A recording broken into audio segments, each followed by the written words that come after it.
Are nuclear bombs truly weapons of mass destruction? Yes, of course they are. That's literally what they're, for. Well, I say that. Their main purpose these days is to basically guarantee, via the old mutually insured destruction thing, to prevent anyone else from using them or something equally as devastating on each other. Because basically, if you screw me, I'll screw you, and then nobody wins.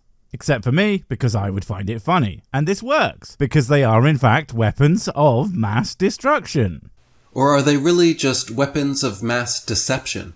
Dude, they are literally real things. They are even tested relatively often. And deception for who exactly? You would think if they weren't real, then some of those, let's call them less friendly nations, would be all like, you think nukes are real? What are you, stupid? That's actually just a tiny explosion in front of a webcam. But for some reason, that doesn't happen. Instead, they actively build countermeasures. So they, in fact, won't, or at least would be less likely to have the absolute shit blown out of them. Because they know, as well as anyone else, that those things will fucking ruin your day, week, month, year, all at once, and probably more.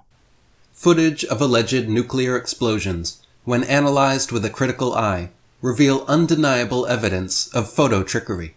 Ah, yes, of course. Photoshop am exists, therefore everything am the fake denial. It is as stupid as it is wearily common amongst these idiots. People who have little, read no, expertise in any kind of filmic analysis. They see something they don't understand in a video or a photo, raise the finger skyward and say, ha ha, this must be fake. Not realizing that just because they don't know why something is there, it doesn't mean, well, fucking anything really. Cameras aren't perfect capturers of reality or how the human eye views the world, and we expect them to have errors. It would be weird if they didn't. In much of the early black and white test footage, filmed in the 50s and 60s, and shown on newsreels and fear-mongering films, it is clear we are looking at fake model sets. I think you're confusing models with miniatures. I mean, of course, the tests aren't being done in some random real neighborhood somewhere. That would be fucking insane. Almost as insane as thinking nukes are fake. It's a military test. They set them up so they can get an idea of what kind of effect these weapons will have. So yeah, they're gonna look a bit odd. It's a test site. The houses aren't normal houses. The trees aren't normal trees. And they're all set up in shock horror, a military fashion. But that doesn't mean they aren't basically full-scaled analogues for the things that they are trying to test. And certainly doesn't make them miniature. I think, by the way, you have absolutely no way of knowing what size they actually are. I mean, seriously, give me a measurement. I fucking dare you. You can't because you don't know what you're talking about. But that is just how you roll, I guess. Complete with miniature houses, vehicles, and trees. Nope, and nope. The houses would have been structures, sure, probably cheap and quick to put up, but as structurally sound as they needed to be to get the data that they wanted. But they would not have bothered to go as far as to make them, livable, because that wouldn't tell them anything useful. The cars are probably just cars. I can't imagine it's hard to just roll them up, drop them off, and blow them up. I mean, there are plenty of disused cars in the world, and I can't see any reason not to just use them. Now, the trees are an interesting one. As I understand it, they are basically fake, but it makes sense as to why. Again, this isn't about perfect simulation, it's about data. And frankly, growing, or more likely digging up the roots of a bunch of trees to then fully plant them, doesn't seem necessary, because it wouldn't be. I would guess they more than likely either cut trees down at the root and then jammed them into the ground, or it's some kind of pylon-esque structure, stick some leaves on it to give it the visual shorthand of tree. But again, it's a test site. Most things aren't going to be a fully functional version of what it represents. But that doesn't make the explosion that then fucked them up fake. Notice the unrealistic and unnatural perfect rows of disproportionately thin trees. After the flimsy model trees are blown to one side, the film quickly cuts to clips of actual trees in some other location. Again, tests. You know what's really useful when you're testing something? Setting up the things in a uniform manner so you know where each of them are/were, and then you'll be able to garner tons of info from that. Also, you'll get an idea of the effects of the shock waves and other really specific info. Also, what a completely bizarre point. Do they use real trees or don't they? These all look the same to me, and the second ones are just as uniform as the first. Which, by the way, if they're hiding the fact, why didn't they, hide it? It's almost like they weren't even trying to. And the explosion is having an effect on those trees, so there is a big bomb that can fuck up those trees in that way. And that somehow proves that there isn't.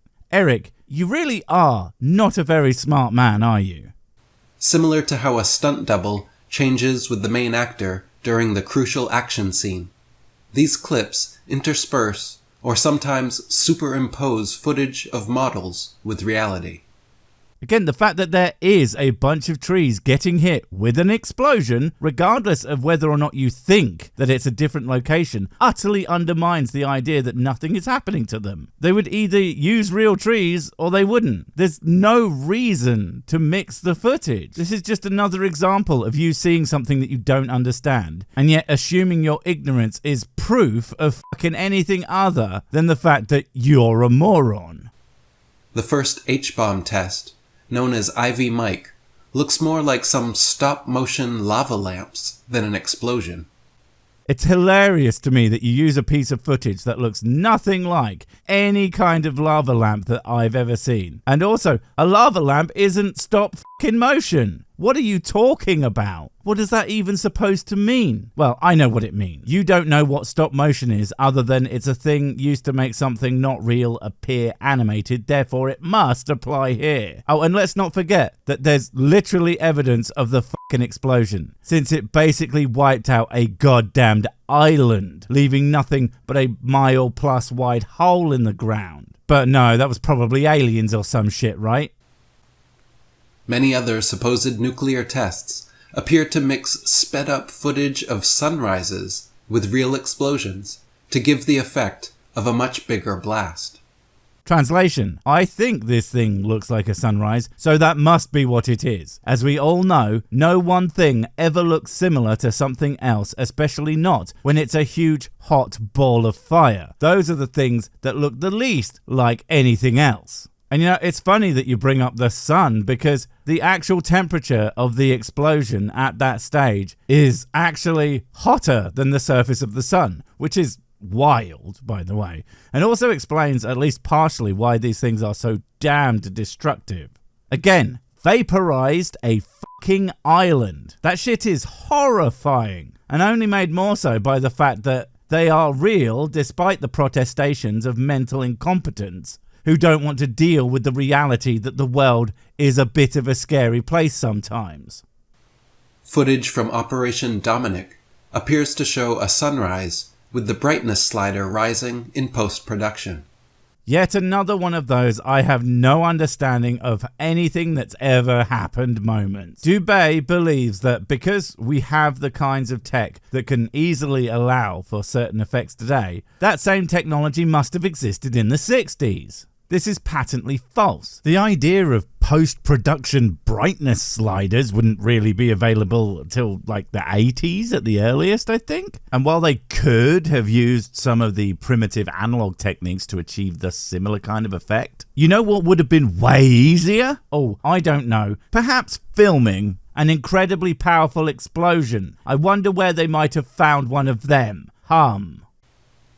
Suspiciously, in some videos, the explosions are so violent as to obliterate entire houses in an instant, but yet the camera filming right next to the house survives unscathed and unshook. Suspiciously? Yeah, it's real suspicious that the thing they were trying to do, record a powerful explosion, is what they managed to do. It's almost like they designed the camera to withstand such a violent explosion so they could fucking film it. Can you imagine being so fucking stupid that you would see an explosion being filmed and somehow think that the very filming of the thing is proof that it didn't happen? And if you can imagine that, I am so sorry to make you as dumb as Rick for any amount of time. The blast often comes from behind the camera, and not, as they claim, from a protected location far outside the blast radius. The cameras were absolutely placed within the blast radius. What are you talking about? Some were, some weren't. They were placed all over the shop because, again, what were they doing? Tests. And if you are testing something that blows the shit out of the testing site, you're going to want to get as much data as you can. So you're going to film it from a bunch of different angles and distances and in specific locations. So the idea this one camera angle was the only one and then it wasn't somewhere they didn't say it wasn't is fucking ridiculous. And not to beat a dead brain, but the fact that the explosion is as powerful as it is and the camera still filmed it is the opposite of what you would expect to happen if no explosion fucking happened. Someone moves the camera just before and during some of the blasts, and the camera is positioned at an oddly unrealistic height. During? The fuck do you mean during? Even if this is somehow the small explosion you are implying, you know a small explosion is still a fucking explosion, right? Even a relatively tiny, compared to a frigging nuke, explosion would be more than enough to seriously injure if not kill someone. The idea they are running back and forth to fuck around with the camera equipment is so utterly ludicrous, I wouldn't believe someone had said it unless it was you, where it's par for the course. Also, unrealistic camera height as opposed to what? One, you know helicopters existed back then, although I doubt they would have used them for this, but also you can build tall structures that can withstand the blast and stick a camera on top of that. Also, topographical elevation is a feature of reality. Basically, they could have just stuck some of the cameras up high. What is actually wrong with your brain that you forgot hills fucking exist? What kind of shielded tower would the camera and cameraman have to be enclosed in to survive such a test? Jesus, you are so fucking dumb. What an incredibly idiotic thing to say. I know people love to shout po at guys like this, but I genuinely believe Eric is earnest, if deliberately misleading at times. But this, it goes beyond the pale. To suggest that these cameras needed fucking cameramen is so utterly insane, it makes me legitimately wonder if Eric actually has a brain inside his skull, with zero hyperbole. What the fuck? But no. The cameras would have been stationed unmanned units, probably recording the film within a highly protective capsule or something like that, with not only highly reinforced materials used in that construction, but then attached to reinforced concrete and steel whatevers for either a kind of bunker or even towers. And the units themselves would probably have highly resistant transparent materials to protect the camera but that it could see through. And eventually someone would go and retrieve the recorded data, you utter numpty. If nuclear bombs actually exist, why would there be a need to fake footage of nuclear explosions? There is, so they didn't. It's not fake. You're showing footage of extremely powerful explosions and saying, see, that proves it. Like, seriously, it's as if showing footage of an F1 race, saying, see those cars going so fast? Well, that proves that Formula 1 is actually just children in boxcars going brr real loud. The Trinity and other nuclear test sites were admittedly first loaded with hundreds or up to 1,000 tons of dynamite. Footage exists showing military men stacking gigantic piles of TNT and dynamite at nuclear testing sites.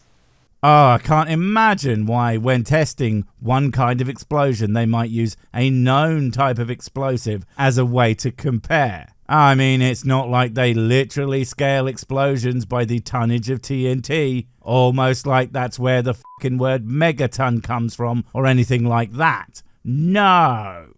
The official reason for this was claimed as, quote, comparative purposes, where the blast from hundreds of tons of stacked TNT would be compared to the nuclear bomb.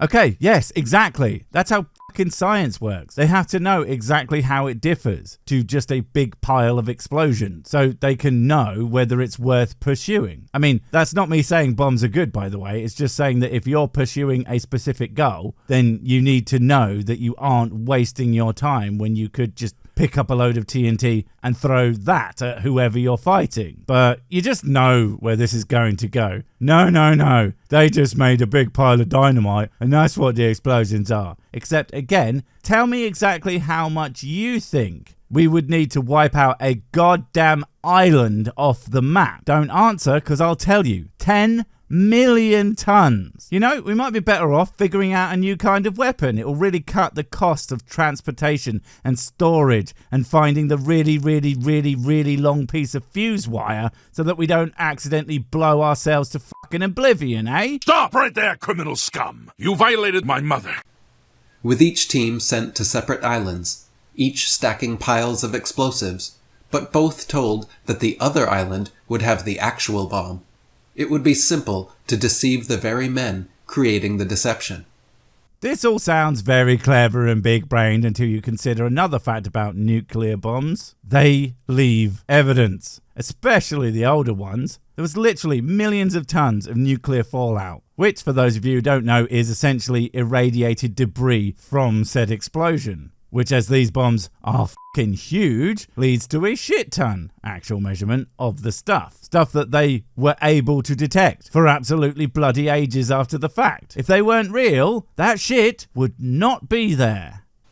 Mushroom clouds are not unique to so-called nuclear weapons, and can be formed with enough TNT, dynamite, regular bombs, and other explosive materials. This is both true and absolute bullshit at the same time. Well done. While yes, a large amount of conventional explosives can create a mushroom-shaped cloud, to act like the kind of mushroom cloud that a nuke makes is not utterly unique, at least comparatively speaking, is deceptive at best. The fact is, no matter how many tons of dynamite you gather, there is an upper limit to how large the cloud from one of those can be, which is about 6,000 or 7,000 feet. Plus, they have a much shorter time before they collapse. A nuclear bomb, on the other hand, can reach well into the stratosphere, literally tens of kilometers in size. A size that chemical energy of TNT just cannot achieve, no matter how much of it you have. It's yet more evidence that nukes are just built different. Later, supposed nuclear tests, like Able, were likely done using very large, but traditional bombs, and the Baker test, done using hundreds of tons of submerged dynamite in a vessel underwater. This is just bullshit speculation based on the bizarre fact that you want nuclear weapons not to be real. So all these very real tests done through the years must simply not be that thing. A thing that we know that they are, because again, nukes not only make very specific types of explosions and cloud patterns, but also leave behind various evidence from the sheer overwhelming destructive power that they have, to the fact that no amount of TNT on its own can irradiate fucking anything, let alone for hundreds of miles around. Nuclear fission occurs by bombarding uranium-238 with neutrons to split the nucleus and create the isotope uranium-235. During this split, mass is lost and converted into kinetic energy, which is known as nuclear fission. Well, you know, I think we can leave it there, because yet again, our mate doesn't know what the fuck he's talking about. Because, while to the uninitiated that might sound all well and good, but he's completely confused how nuclear fission is even done. Saying that we bombard uranium-238 to get 235 is like saying that you need to bake some flour to acquire goddamn yeast. It's not only wrong, it's absolutely insane. So, you know, wouldn't expect anything less from you, mate. Bye!